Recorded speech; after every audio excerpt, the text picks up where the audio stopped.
नमस्कार, आप देख रहे हैं आवाज। मैं हूं वीना सिंह। सरगुजा जिले में लगातार कोरोना संक्रमण के मामले बढ़ रहे हैं। बावजूद इसके नागरिक सुधरने का नाम नहीं ले रहे हैं।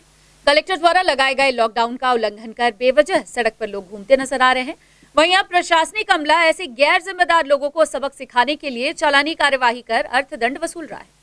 शायद अंबिकापुर शहर में कई ऐसे लोग हैं जिन्हें कोरोना की दूसरी लहर से डर नहीं लगता है। कलेक्टर द्वारा लगाए गए लॉकडाउन के बाद भी लोग बेखौफ होकर घरों से बाहर निकल रहे हैं। नागरिक इन आंकड़ों को नजरअंदाज कर रहे हैं कि जिले में रविवार को 506 कोरोना संक्रमित मरीज मिले हैं, जबकि कोविड अस्पताल में 12 घंटे के भीतर 9 लोगों की मौत हुई है। तालाबंदी का कड़ाई से पालन हो सके, इसके लिए प्रशासनिक अमला रोजाना सड़कों पर कार्यवाही करते नजर आ रहा है। बावजूद इसके कुछ लोग मॉर्निंग वॉक एवं इवनिंग वॉक के नाम पर घरों से बाहर निकलकर सड़कों पर घूमते नजर आते हैं। वहीं ऐसे लोगों को सबक सिखाने के लिए पुलिस एवं प्रशासन की टीम सुबह के वक्त भी छापेमार की कार्यवाही करना शुरू कर चुकी है। कोरोना के रोकथाम एवं लॉकडाउन का पालन कराने के लिए पुलिस एवं कोविड नियंत्रण दल ऐसे स्थानों पर भी दबिश देकर कार्यवाही कर रही है जहां लोग बेवजह मॉर्निंग वॉक के नाम पर घूमते नजर आए। एसडीएम प्रदीप साहू ने बताया कि सुबह के वक्त हुई छापेमार की कार्यवाही के दौरान 63 लोगों के खिलाफ कार्यवाही कर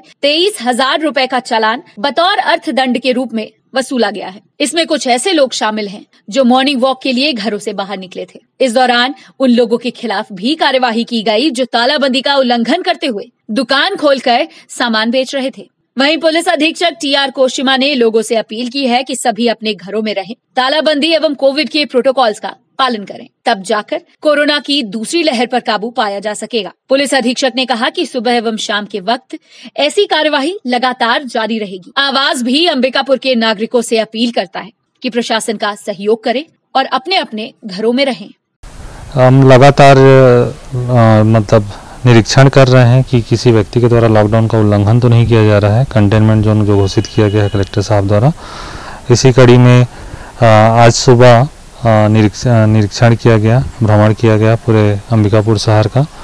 तो लगभग ऐसे 63 मामलों में 23,000 की चालानी कार्रवाई की गई है। इसमें कुछ लोग थे जो अनावश्यक सुबह घूम रहे थे।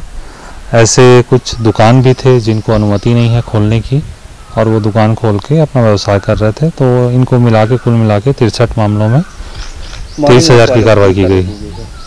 हाँ, मॉर्निंग वॉक भी जो देखिए कंटेनमेंट जोन अवधि में सभी लोगों से आग्रह किया गया है कि वो घर से ना निकले और एक व्यक्ति के निकलने से निश्चित ही अन्य लोग भी इस तरह का कृत्य कर सकते हैं। तो उनके माध्यम से चालानी कार्रवाई के माध्यम से सभी लोगों को एक मैसेज देने का प्रयास किया गया है कि भी इस अवधि में घर से बाहर ना निकले। देखिए, इसमें पूरी ज्वाइंट टीम है जिसमें नगर निगम के, जिला प्रशासन के, हमारी पुलिस की टीम ये 24 घंटे कंटिन्यू कई पॉइंट्स पे चेकिंग करते रहते हैं। तो सुबह भी लोग बिना कोविड के नियमों का पालन करते हुए इधर उधर घूमते हैं और उस समय ज़्यादा लोग निकलते हैं। आपकी जानकारी के लिए बता दूं तो वो रोकथाम के लिए, ताकि संक्रमण और ना बढ़े, लगभग आज 7,000 रुपये का फाइन उनसे वसूला गया है और उनको ये भी समझाइश दी जा रही है कि आप बिना जरूरत के घर से ना निकले। सुबह केवल और केवल वो लोग पूरे परिवार के साथ टहलने निकलेंगे तो निश्चित है हमारी टीम उनको रोकेगी और हम सभी से आग्रह करते हैं, इस बहाने उनसे अनुरोध करते हैं कि जब तक लॉकडाउन लगाया गया है प्रशासन के द्वारा, उसके नियमों का पूरी तरह पालन। कोरोना वायरस को डिटेक्ट करने के लिए आरटीपीसीआर पद्धति से जांच सबसे विश्वसनीय मानी जाती है, लेकिन सरगुजा में इन दिनों आरटीपीसीआर पद्धति से जांच के लिए सैंपल्स नहीं लिए जा रहे हैं। इसकी सबसे बड़ी वजह सामने आई है। बीते दिनों जो सैंपल लिए गए थे वो अभी पेंडिंग है। जब तक इन पेंडिंग सैंपल्स की रिपोर्ट नहीं आ जाती तब तक नए सैंपल्स नहीं लिए जाएंगे। सरगुजा जिले में रोजाना कोरोना संक्रमित मरीजों की संख्या में इजाफा हो रहा है। रविवार को जिले में 506 मरीजों की पुष्टि होने के बाद साल भर का रिकॉर्ड टूट गया। इधर कोरोना की जांच के लिए सेंटर्स में लोगों की लंबी लंबी कतार लगी हुई है, जबकि आरटीपीसीआर पद्धति से लिए गए सैंपल्स की रिपोर्ट आने में वक्त लग रहा है। यही नहीं, सरगुजा में आरटीपीसीआर पद्धति से जांच के लिए सैंपल लेना भी बंद कर दिया गया है। इसकी सबसे बड़ी वजह सामने आई है। अंबिकापुर मेडिकल कॉलेज वायरोलॉजी विभाग पर अतिरिक्त बोझ बढ़ गया है। अंबिकापुर वायरोलॉजी लैब में आरटीपीसीआर की जांच तो हो रही है, लेकिन नए लोगों का सैंपल नहीं लिया जा रहा है, जिस वजह से जिले में लोगों को कोविड-19 की सबसे विश्वसनीय जांच आरटीपीसीआर के लिए इंतजार करना पड़ रहा है। जानकारी के मुताबिक सरगुजा जिले के करीब 2000 सैंपल के साथ पड़ोसी जिले बिलासपुर से आए करीब 3000 सैंपल की जांच पूरी होने के बाद आरटीपीसीआर जांच के लिए नए सैंपल्स लिए जाएंगे। वहीं इस मामले में सरगुजा कलेक्टर संजीव कुमार झा का कहना है कि पुराने सैंपल्स की जांच पेंडिंग होने की वजह से फिलहाल आरटीपीसीआर टेस्ट के लिए नए सैंपल्स नहीं लिए जा रहे हैं, जबकि ट्रूनैट एवं एंटीजन पद्धति से सैंपल लेकर लोगों की जांच की जा रही है। अभी हमारे जो वायरोलॉजी लैब है उसमें सैंपल बहुत ज़्यादा बैकलॉग हो गया है, उसके कारण ही अभी सैंपल नहीं लिए जा रहे हैं। वर्तमान में केवल ट्रूनैट और एंटीजन टेस्ट किए जा रहे हैं।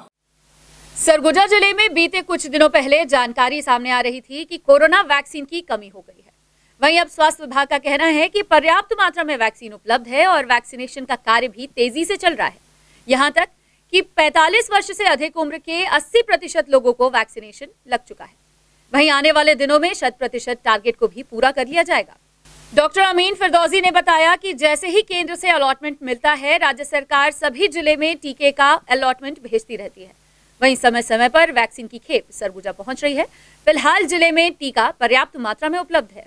देखिए, हमारे पास टीका पर्याप्त मात्रा में है और अगले 2 दिन के लिए हमारे पास पूरी टीका का भंडारण किया जा चुका है और लगातार टीका आते ही रह रहा है।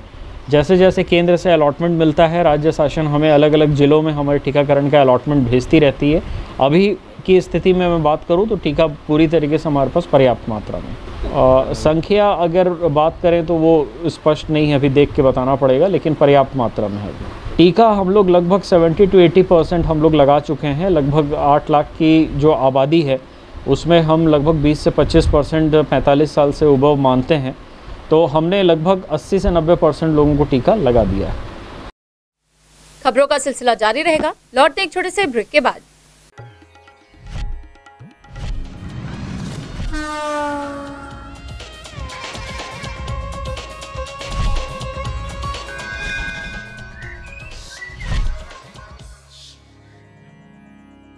वीएम इंटरनेट सर्विस शहर का सबसे सस्ता high speed fibre internet service. 100 MBPS मात्र 700 रुपए में विद टैग। तो चाहे वर्क फ्रॉम होम हो या ऑनलाइन क्लास, याद रखें वीएम इंटरनेट सर्विस। अधिक जानकारी के लिए संपर्क करें Vande Mahamaya cable network. VM internet service, Alaknanda complex, प्रथम तल, Agrasen Chowk, Ambikapur, Surguja. Mobile number 9111785555 7440765555।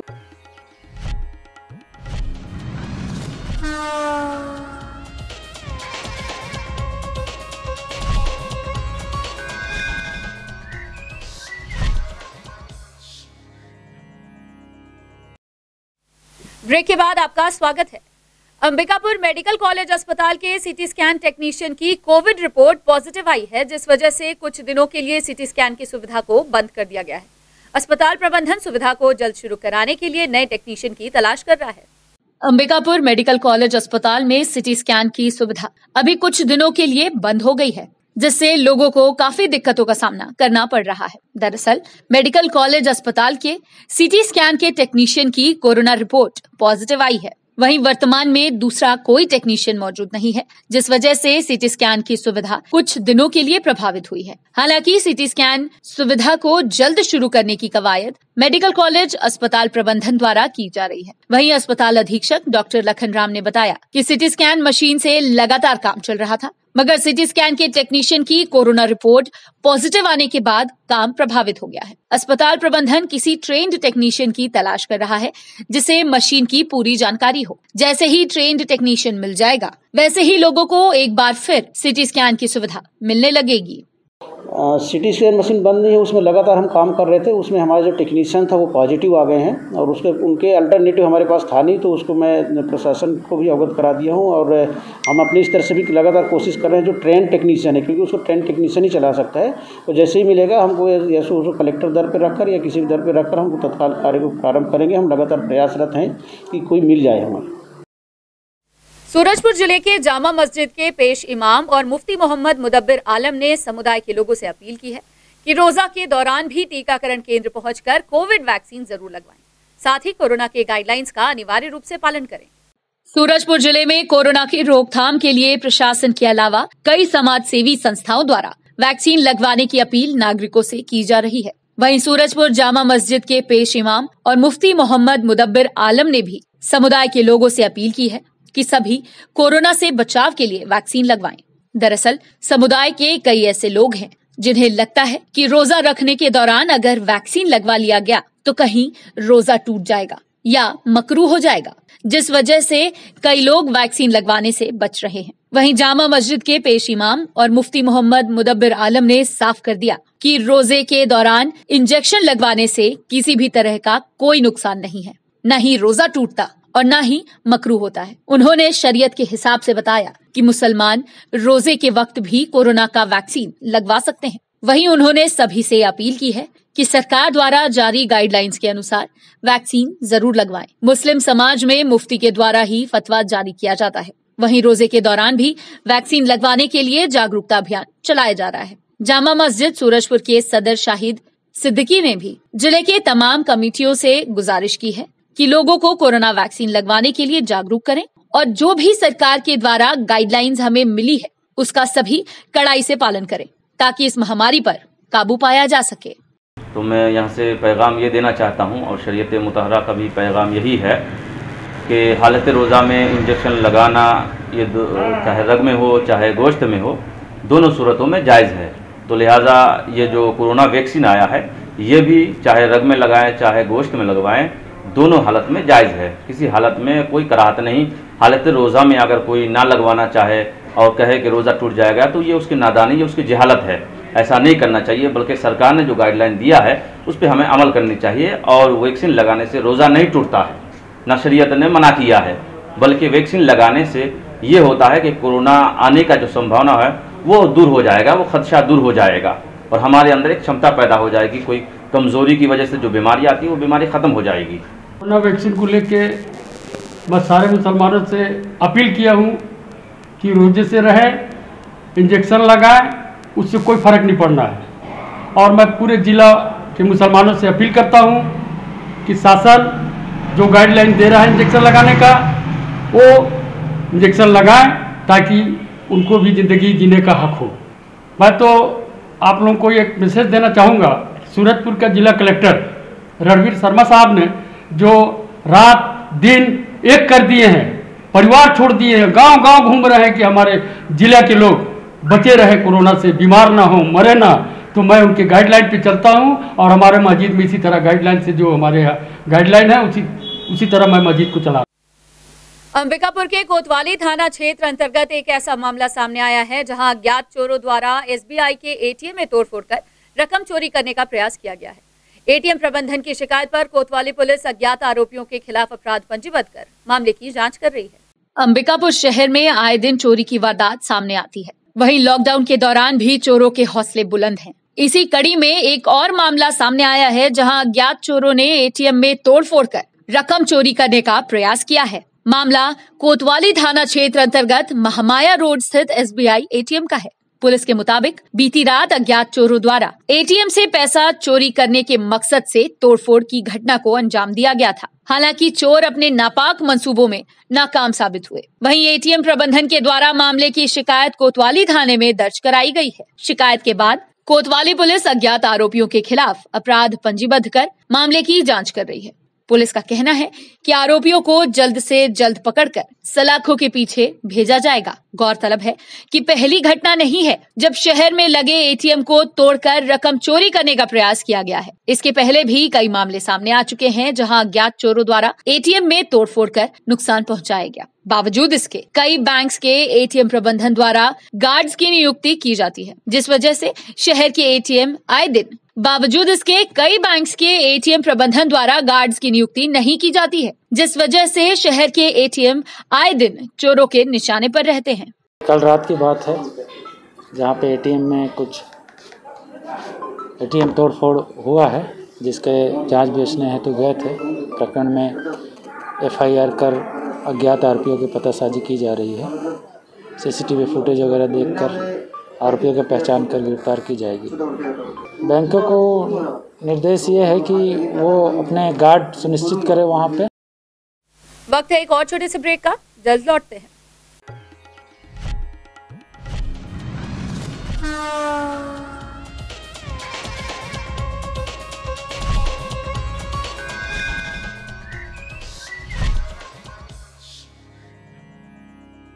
VM internet service, शहर का सबसे सस्ता high speed fibre internet service. 100 Mbps मात्र 700 रुपए में विद टैग। तो चाहे वर्क फ्रॉम होम हो या ऑनलाइन क्लास, याद रखें VM इंटरनेट सर्विस। अधिक जानकारी के लिए संपर्क करें Vande Mahamaya cable network, VM internet service, Alaknanda complex, प्रथम तल, अग्रसेन चौक, अंबिकापुर, सरगुजा। Mobile number 9111785555 7440765555।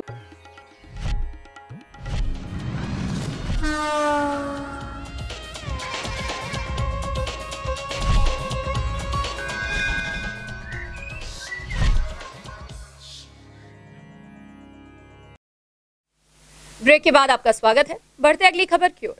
सूरजपुर जिले में भाजपा द्वारा आयोजित वर्चुअल पत्रकार वार्ता में बीजेपी के प्रदेश प्रवक्ता अनुराग सिंह देव ने सूबे की सरकार को आड़े हाथ लिया है। अनुराग सिंह देव ने आरोप लगाते हुए कहा कि प्रदेश में बढ़ते कोरोना के मामले सरकार एवं प्रशासनिक तंत्र की विफलताओं का कारण है।